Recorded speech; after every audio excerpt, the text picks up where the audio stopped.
Still a lot of damage as well from the weekend storms. Let's check in now with the Now's Nick Van Sant. Nick, you tried to call some tree trimmers today. They got a lot of messes out there, but they're saying they're booked solid.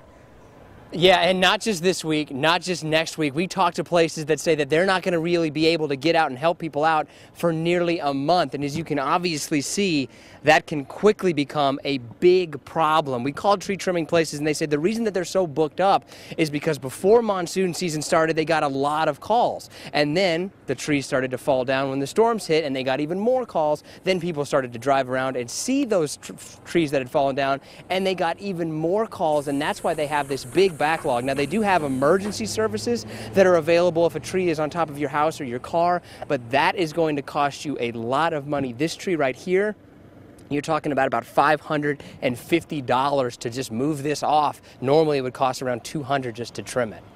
That's incredible. You know, I had one of those Palo Verdes, that's the one behind you, fall down on my house as well. So I know it can take a long time to get that cleaned up. In the meantime, what are experts suggesting that we do?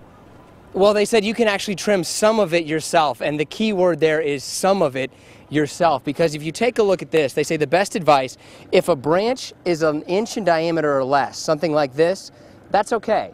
You can handle that on your own. If it's more than an inch in diameter, that is not something that you want to mess with, because they say that even a branch just like this one, which is an auxiliary branch, without all of the other branches sprouting off from that, this weighs about 450 pounds, which obviously can quickly become a big problem. Yeah, absolutely. All right, Nick, thank you so much.